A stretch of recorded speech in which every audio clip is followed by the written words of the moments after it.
والصلاة على أهلها أما بعد قال الله تبارك وتعالى بسم الله الرحمن الرحيم خلق الإنسان ضعيفا۔ ہماری گفتگو کا سلسلہ انسان سازی قرآن کی نگاہ میں کیوں اور کیسے کے عنوان پہ یہ سلسلہ چل رہا ہے۔ تو عرض کیا کہ خود سازی کے لیے ایک مقدماتی طور پر ہمیں خود شناسی کی ضرورت ہے۔ جب ہمیں پتہ ہوگا کہ خود سازی کیسے ہم کریں گے، پہلے خود شناسی ضروری ہے، اس لیے کہ خود سازی عمل ہے، خود شناسی یہ معرفت ہے۔ خود شناسی میں نظریہ ہے لیکن خود سازی میں کیا ہے؟ عمل ہے۔ تو عمل بعد میں ہے، نظریہ پہلے ہے۔ عمل بعد میں ہے، علم پہلے ہے۔ عمل بعد میں ہے، معرفت پہلے ہے۔ عمل پہلے ہو، معرفت بعد میں، تو وہ عمل کس بنیاد پر ہم بجا لائیں گے؟ عمل بجا لانے کے لیے ضروری ہے اس عمل سے پہلے شناخت ہو، ہمیں پتہ ہو کہ یہ عمل کس بنیاد پر ہم انجام دیں گے۔ تو اسی شناخت کا نام معرفت ہے اور اسی شناخت کا نام انسان شناسی ہے۔ تو ہم قرآن مجید اٹھائیں گے تو انسان شناسی کے حوالے سے 2 دن سے گفتگو چل رہی ہے کہ قرآن مجید انسانی صفات کو بیان فرماتا ہے۔ اب انسان کو بعنوان انسان اگر ہم قرآن کے آئینے میں اگر ہم دیکھنا چاہے تو انسان کے سلبی صفات بھی نظر آ جائے اور انسان کے ایجابی صفات بھی ہمیں نظر آ جائے۔ قرآن مجید انسان کو دعوت فکر دیتا ہے کہ اے انسان، تو اپنے آپ کو پہچانو، تو اپنے آپ کو جانو۔ اسی وجہ سے مرحوم حضرت آیت اللہ بہجت اور رحمت اللہ علیہ کا ایک انتہائی قیمتی جملہ ہے کہ آپ کا کہنا ہے کہ ہم دنیا میں آئے ہیں اپنی قیمت جاننے کے لیے اور بڑھانے کے لیے۔ کتنا بڑا جملہ ہے! دنیا میں اپنی قیمت بڑھانے کے لیے ہم آئے ہیں۔ دنیا میں آنے کا مقصد یہ نہیں ہے کہ جس طرح بھی ہو، جیسا بھی ہو، ہم زندگی گزارے۔ بے کیفیت، بے مقصد زندگی، طولانی زندگی سے با مقصد زندگی کا ایک لمحہ بہتر ہے۔ اسی وجہ سے یہ معیار زندگی ہمیں مکتب اسلام سے ملے کہ جہاں پر 6 مہینے کے بچے کی زندگی 80 سالہ بوڑھوں کی زندگی سے بہتر اور برتر ہے، اس لیے کہ اس 6 مہینے کی زندگی میں مقصد حیات ہے، لیکن اس 80 سالہ زندگی میں مقصد حیات نہیں ہے۔ تو جس لمحے میں مقصد حیات ہو وہ لمحہ ایک طولانی عمر سے بہتر ہے کہ جس میں مقصد حیات نہ ہو۔ تو پروردگار عالم قرآن مجید میں بار بار ہمیں دعوت فکر دے رہا ہے کہ تم غور کرو، اور اس سلسلے میں پروردگار عالم نے ہم آفاق میں اور ہمارے نفوس میں اپنی آیتوں کا تذکرہ کیا کہ اللہ کی نشانیاں تمہارے وجود کے اندر ہے۔ اب یہ نشانیاں کس قدر قیمتی ہے؟ پوری دنیا آپ کو ملے اور آپ سے کہہ دے کہ آپ اپنی دونوں آنکھیں دے دے، غربت سہی، فقر سہی، لیکن دنیا کا کوئی انسان مجھے بتا دے کہ جو اپنی 2 آنکھیں دنیا کے بدلے میں دے۔ اگر اسے یہ کہہ دے غربت ہو، غریب ہو، 2 وقت کی روٹی نہ ملتی ہو، لیکن اس کے باوجود بھی آپ اسے کہہ دے کہ ہم آپ کو دنیا دیں گے، آپ اپنی 2 آنکھیں دے، وہ یہی کہے گا اس دنیا کا کیا کرے جس دنیا کو دیکھنے کے لیے آنکھیں نہ ہوں. تو دنیا ٹھکرائیں گے آنکھوں کے بدلے میں. اب آپ سے یہ سودا کہے آپ اپنے کان تو دے دیں, ہم آپ کو جو چاہے دیں گے.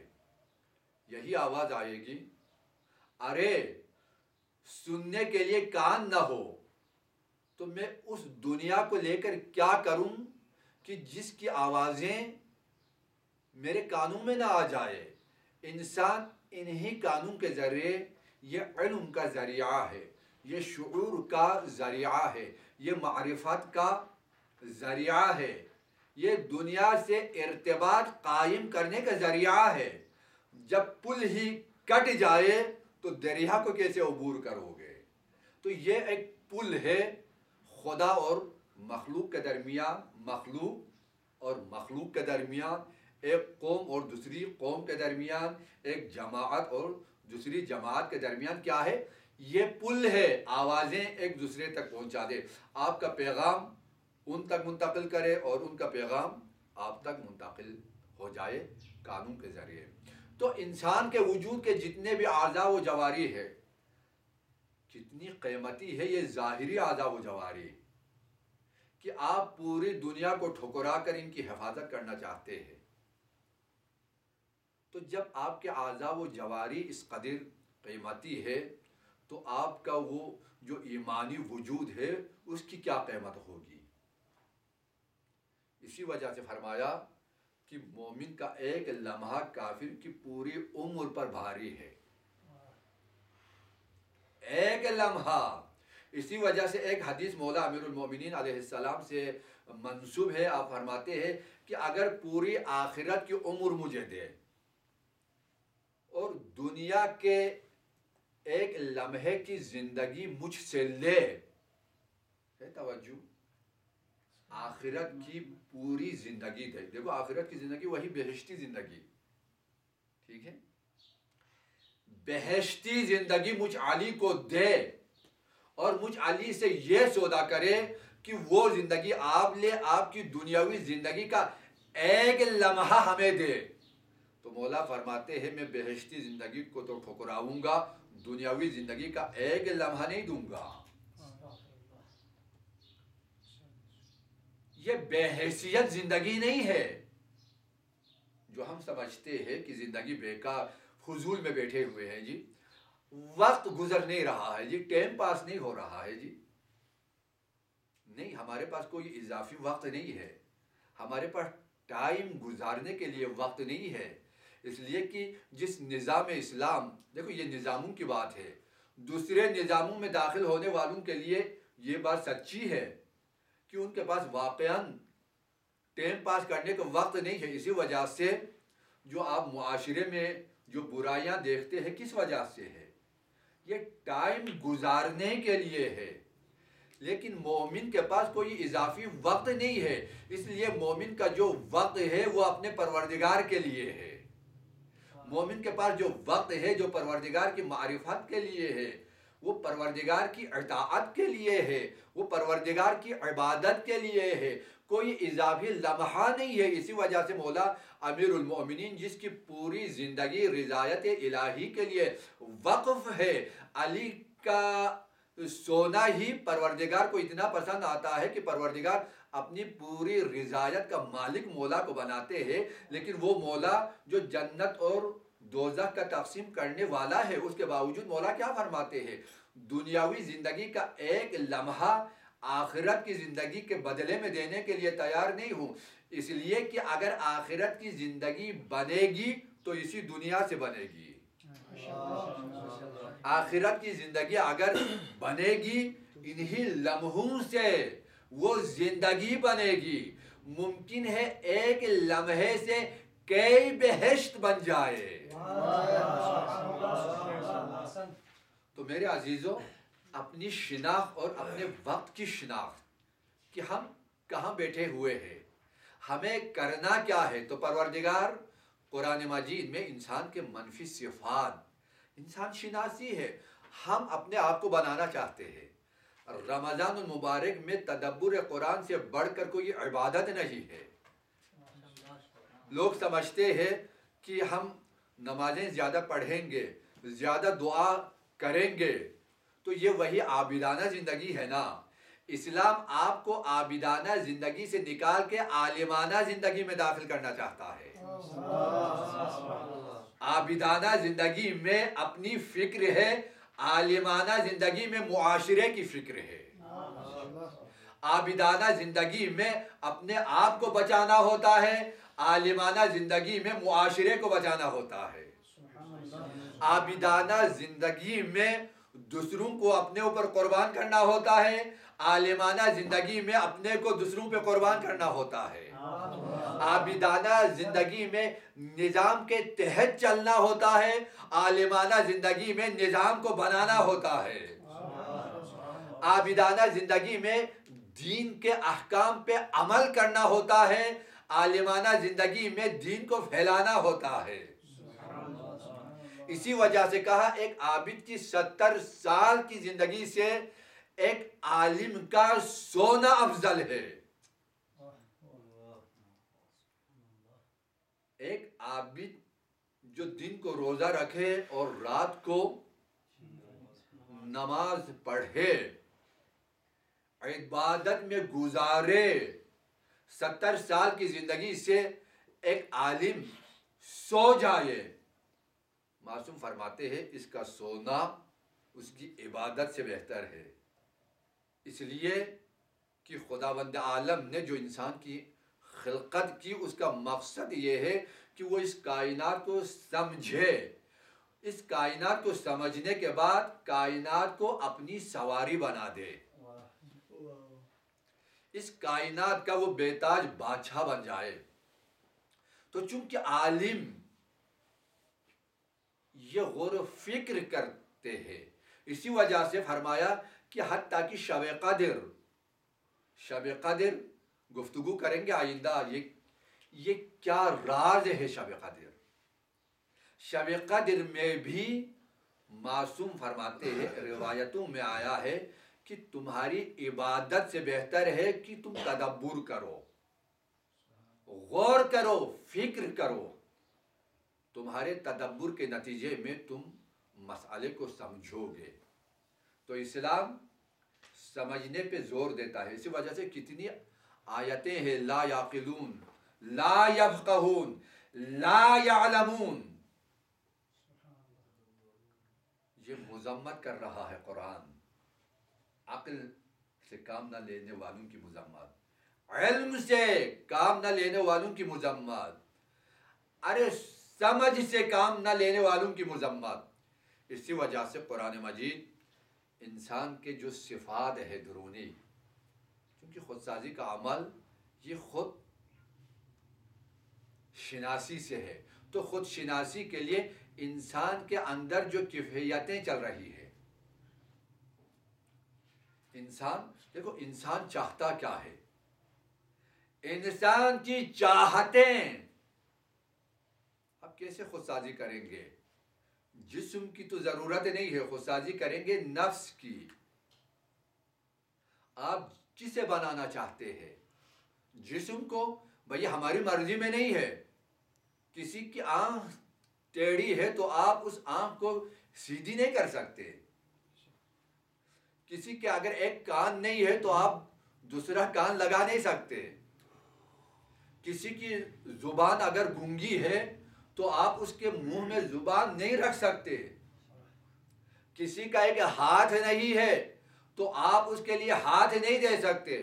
یعنی جسم جس حالت میں آیا ہے اسی حالت میں ہے، لیکن یہاں پر بھی اسلام کہتا ہے یہ جسم بنتا ہے رحم مادر میں۔ اسی وجہ سے اسلام کہتا ہے کہ کچھ آداب ہے، بچے کا وجود جب رحم مادر میں نطفے کی شکل میں آ جائے تو بچہ 9 مہینہ کا مرحلہ مکمل کر کے رحم مادر سے وجود عرصہ وجود میں آنے تک، دنیا میں آنے تک اسلام کہتا ہے یہ کام کرو، یہ کام نہ کرو، باپ کے لیے حکم ہے کہ یہ کرو، ماں کے لیے حکم ہے یہ نہ کرو، اس لیے کہ اگر ماں باپ میں اگر پرہیزگاری آ جائے، ماں باپ میں اسلام پر عمل کا وہ سلیقہ اور طریقہ آ جائے، تو اسلام کہتا ہے کہ یہ عمل نہ کرو، اگر کر لوگے تو تیرا بچہ ناقص دنیا میں آ جائے گا۔ تو یہ اسلام کے فرمولے ہیں کہ اسلام کہتا ہے کہ پیٹ میں بچے کا وجود بنے گا، اسی وجہ سے حتیٰ کہ جمال، زیبائی، یہ زیبائی یہ پروردگار کی لازوال نعمت ہے۔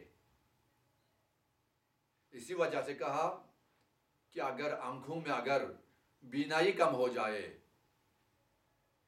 تو چلتا دریا دیکھ، آنکھوں کی بینائی بڑھے گی، یہ آیات آفاق ہے۔ دریا کی روانی دیکھ، چلتا پانی پہ نظر کرو، بہتی نہروں پہ نگاہ کرو، تیری ضعیف بینائی دوبارہ لوٹ آئے گی اور تمہاری آنکھوں کی روشنائی میں اضافہ ہو جائے گا۔ اور اسی وجہ سے فرمایا کہ سبزہ دیکھ، سبز پتوں کی طرف نگاہ کرو، سبز درختوں کو دیکھو، ارے سبزے کی طرف نگاہ کرو، تمہاری بینائی کی روشنی میں اضافہ ہو جائے۔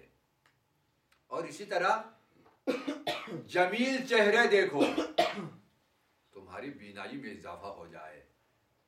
تو دیکھو فرمولہ ہے کہ مختلف قسم کے فروٹ کا تذکرہ حدیثوں میں آیا ہے کہ اگر ماں کے شکم میں جب بچہ ہو تو معصوم سے پوچھتے ہیں کہ ہم چاہتے ہیں کہ جو بچہ آ جائے ایسا نہ ہو کہ ایک آنکھ نہ ہو،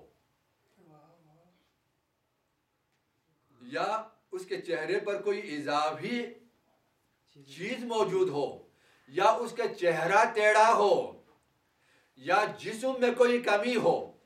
معصوم سے پوچھا کہ ایک خوبصورت بچہ دنیا میں لانے کے لیے کیا کرے؟ تو معصوم نے کیا فرمایا کہ تم بہ کھاؤ، تمہارا بچہ خوبصورت وجود میں آئے گا۔ یہ معصوم کا فرمولہ ہے۔ اور اسی وجہ سے مختلف میوجات کا، مختلف فروٹ کا نام لیتے ہیں کہ انہیں کھاؤ، اگر وہ کھائے تو اس کا یہ اثر ہے، وہ کھائے تو اس کا یہ اثر ہے، وہ گوشت کھائے، حتیٰ ان تمام کا کیا ہے؟ اثرات ہے تمہارے بچے کے اوپر۔ اسی وجہ سے اسلام نے کہا کہ جن چیزوں کے کھانے کا حکم ملے بچے پر اثر ہو جائے، فقط جسم پر اثر نہیں، اس کے روح پر بھی اثر ہے۔ اسی وجہ سے تو فرمایا کہ حرام کا لقمہ نہ اٹھا، اس لیے کہ حرام کا لقمہ کا اثر یہ ہوگا کہ ماں کے شکم میں تیرا بچہ بدبخت بن جائے گا۔ حرام کے لقمے کا اثر یہ ہے کہ ماں کے پیٹ میں تیرا بچہ شقی بن جائے گا۔ اور اسی وجہ سے اسلام نے کہا کہ بہت سارے مراحل ہیں کہ ان مراحل پہ جو اسلام نے کہا، آج آپ کو اس حکم کی علت اور فلسفہ پتہ نہ بھی ہو تب بھی عمل کرے، اس لیے کہ شاید ممکن ہے آپ کو پتہ ہی نہ چلے لیکن اس کا اثر ہوگا۔ آپ کو پتہ نہ ہونے سے اثر تو ختم نہیں ہوگا۔ آپ کو پتہ نہ ہو کہ تلوار نے کاٹنا ہے یا نہیں، اور کسی کے گردن پر چلا دے تلوار کاٹ لے گی، اس لیے کہ تلوار کا کام ہے کاٹنا۔ اگر تلوار نہ کاٹے تو تعجب ہے۔ اب ہماری جہالت کی وجہ سے تلوار کا اثر ختم نہیں ہوگا۔ میرے عزیزو، اسلام کے مخالف حکم پہ چلنا وہی تلوار چلانے کے مترادف ہے۔ یہ انسانی روح پہ تلوار ہے، انسانی جسم پہ تلوار ہے۔ تو ہمیں انسان شناسی، ہمیں ان مراحل سے ہمیں گزرنا ہوگا. اسی وجہ سے کہ پروردگار عالم نے قرآن کی مختلف آیتوں میں انسانی صفات بیان کی، لیکن انسان کی دو صفتیں، کچھ صفتیں کیا ہے؟ ایجابی ہے، مثبت ہے، اچھی صفات ہے، اور ہمیں ان صفات میں سے بعض صفتیں اختیاری نہیں ہے. بعض صفتیں اختیاری نہیں ہے، لیکن بعض صفتیں اختیاری ہے. اب بعض اچھی صفتیں جو ہمارے اختیار میں نہیں ہے، قرآن فرما رہا ہے وَلَقَدْ كَرَّمْنَا بَنِي آدم.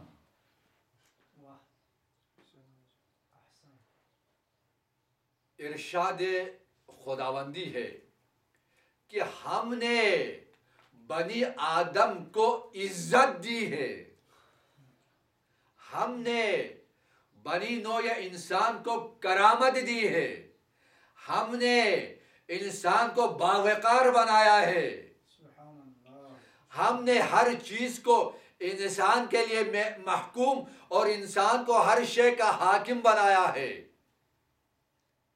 اب کرامت انسانی یہ کسبی شے نہیں ہے، یہ اختیاری شے نہیں ہے کہ اللہ نے جب انسان بنایا ہے تو کرامت کے تاج کو انسان کے سر پہ سجایا ہے. تو یہ کرامت یہ ذاتی صفت ہے، لیکن یہ کسبی صفت نہیں ہے، اللہ نے اسے کرامت دی ہے. وَلَقَدْ كَرَّمْنَا بَنِي آدم. اور اس کے بعد فرمایا کہ ہم نے بہت ساروں پر اسے فضیلت بھی دی ہے. فقط کرامت کا تاج اس کے سر پہ رکھا نہیں ہے، بلکہ فضیلت کا تاج بھی رکھا ہے. فضیلت ہے انسان کی، اسی وجہ سے اشرف المخلوقات کہا کہ یہ اشرف ہے. اگر کائنات میں انسان سے ہٹ کر کوئی اور مخلوق اشرف ہوتی تو پروردگار اسے اپنا خلیفہ بناتا. یہ کرامت کا تاج پروردگار اس مخلوق کے سر پہ سجاتا. کرامت یہ خدا نے عطا کیا ہے انسان کو، یہ ذاتی صفات ہے کہ انسان اشرف المخلوقات ہے. اب ہم کہہ دیں کہ نہیں میں اشرف المخلوقات بننا نہیں چاہتا، لیکن یہ اور بات ہے کہ آگے چل کر وہ خدا دادی صفات کی حفاظت نہ کر سکے. اسی وجہ سے سورہ مبارکہ احزاب، سورہ مبارکہ احزاب آیت نمبر 72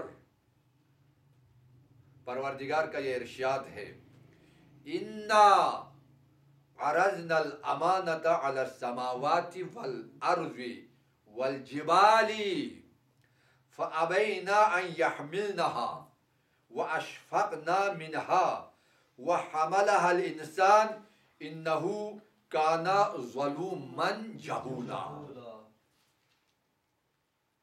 یہاں پر پروردگار عالم صفات مثبت اور صفات منفی دونوں کا تذکرہ کیا اسی ایک آیت میں کہ ہم نے اپنی امانت کو آسمانوں پہ پیش کیے،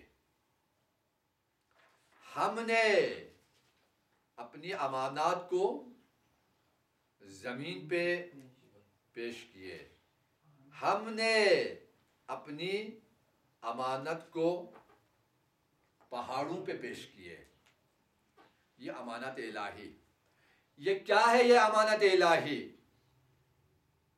کہ جس امانت الہی کو پروردگار خود پیش فرما رہا ہے کہ یہ امانت الہی ہے، ہم نے یہ امانت پیش کیے آسمانوں پر، ہم نے یہ امانت پیش کیے زمین پر، اور ہم نے یہ امانت پیش کیے جو بڑے بڑے پہاڑ آپ کو نظر آتے ہیں، ان پہاڑوں پر فَأَبَيْنَا أَن يَحْمِلْنَهَا، لیکن آسمانوں نے بھی انکار کیا، زمین نے بھی انکار کیا، پہاڑوں نے بھی انکار کیا، لیکن اقرار کر کے اگر اٹھایا ہے تو انسان نے اٹھایا ہے۔ امانت الہی، یہ حامل امانت الہی، یہ انسان کی مرضی نہیں ہے، یہ عالم زر میں اٹھایا ہے۔ اب یہ سوال پیدا ہوتا ہے کہ وہ امانت الہی ہے کیا، کہ جسے نہ آسمان اٹھا سکے، نہ پہاڑ برداشت کر سکے، نہ زمین اٹھا سکے۔ یعنی ہمارے سامنے جو ظاہری فی الآفاق کہا نا، آفاق میں جو تین بڑی نشانیاں ہمیں جو نظر آ جائے، بھائی قرآن ہے، قرآن کہہ رہا ہے، آفاق میں کہا نا کل، سنریہم آیاتنا فی الآفاق وفی انفسہم حتی یتبین لہم انہ الحق۔ تمہیں اس حق کی معرفت ہوگی جب دیکھیں گے آفاق میں ہماری آیتوں کو، جب دیکھیں گے اپنے اندر ہماری نشانیوں کو۔ اب پروردگار عالم اس آیت میں اپنی امانت پیش کرنے کی خبر دے رہا ہے، لیکن یہ امانت آفاق میں تین بڑی نشانیاں ہیں۔ ارے سب سے بڑی نشانی آسمان ہے۔ آسمان نے تمام تر بلندیوں کے باوجود آسمان نے انکار کیا۔ اور دوسری سب سے بڑی نشانی زمین ہے، کہ جس زمین سے ہم بنے ہیں اسی زمین میں ہم جائیں گے، اسی زمین میں ہم رہیں گے، اسی زمین سے ہم اٹھیں گے۔